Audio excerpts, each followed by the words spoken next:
Shares in Shopify higher after the company forecast quarterly revenue above estimates. And the holiday season was decent. Plenty of flow through Shopify's ecosystem, as they call it. Let's find out more, though, about Shopify's artificial intelligence strategy.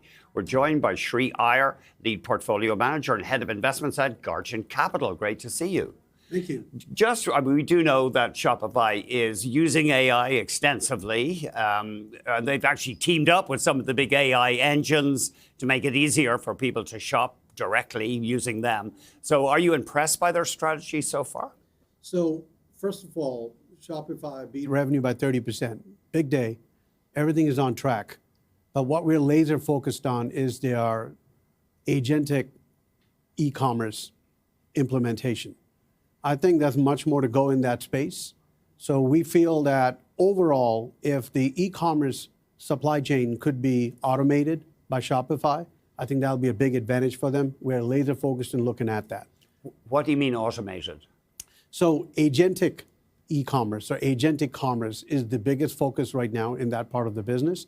So much of the process automation, that is, rather than having a SaaS AI framework, you actually have agents or AI agents actually doing the work for consumers. So that's the next stage that we see happen. Sorry, just to make sure I have it straight. Sorry to interrupt. That means that when I'm dealing with Shopify, it's as though I have a human being helping me with my shopping. Correct, but it's an agent. It's an artificial intelligence agent. So it becomes more prescriptive than predictive. That is, it's an agent that is actually helping you shop.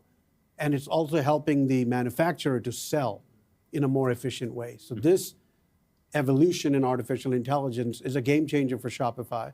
And we're seeing that they're starting with a strong footing here. Strong revenue, strong cash flow, strong buybacks. And they're using about $140 million in share rewards. So they're not what you call whitewashing. Their buybacks are very strong, but they're also rewarding their employees. So I think these are all very positive responses. The stock is priced to perfection, but if the implementation of AI is strong, I think you should see further upside. But you haven't been buying it lately because of the valuation? Correct. It's priced to perfection, and there's been a lot of volatility because you're seeing a lot of confusion in the market when it comes to how the AI adoption is going to work for a lot of companies. Shopify has got two core models, right? It has its payment model, and then it has its SaaS AI model, software as a service for users. That's always in a state of flux right now with Claude Code and everything else coming to the market. So it's going to be very interesting as to how does Shopify navigate that market space, and how does it entertain small businesses that are going to use more simplified architectures, much more cheaper to start their business.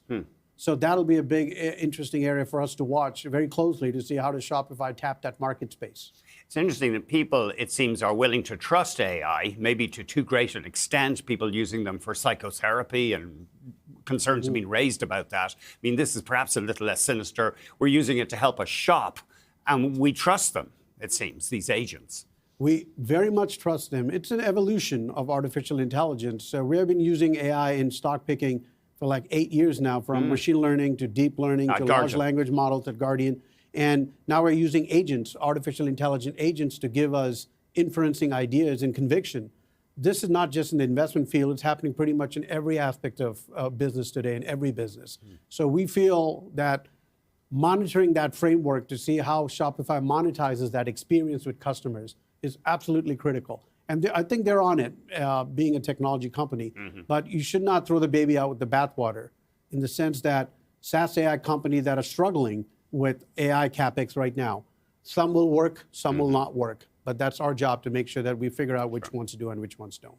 What about Alphabet? Is that a stock you'd buy with new money now?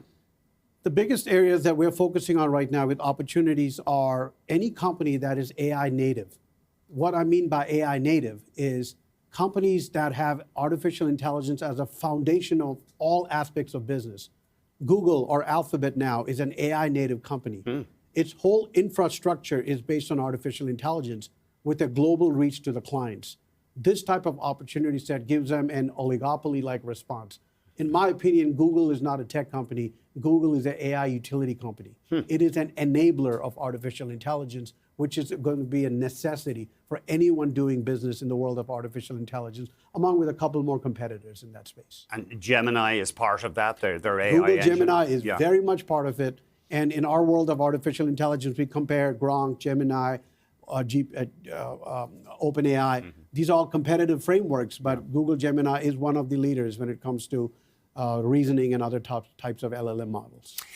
Intuitive Surgical, famed for robotic surgery machines, and AI will help there? Another great company. AI has already helped there.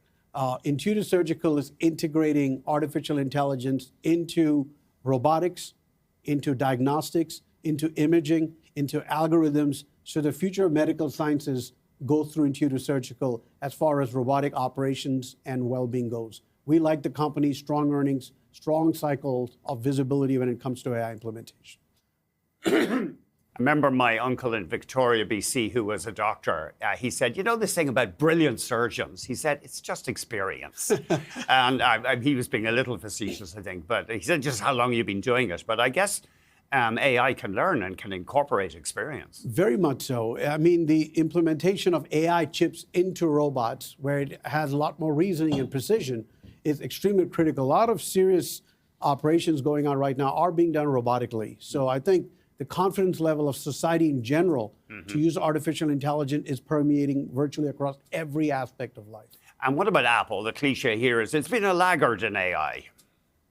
In my opinion, Apple is one of the most undiscovered AI companies in the investable universe. The definition of native AI for Apple today is edge computing. Apple is going to bring artificial intelligence everywhere, but invisible. It's not going to be flashy. Your smartphone is going to become your AI apparatus. The human connection between using AI, implementing AI, and understanding AI is going to go through the smartphone. So we are discounting the impact of the connections between Google and Apple, the recent deals they've made, and how edge computing is going to get on the phone. So on your phone AI is going to be the future, and it's going to be the best friend of any human being in the future. So we're extremely positive about Apple's migration towards edge computing versus trying to build out its own large language models or try to compete with some of the bigger players in the enabler side. So I think the market's not exactly sure how it's going to be played out, but in our opinion, Apple has one of the biggest ecosystems and distributions.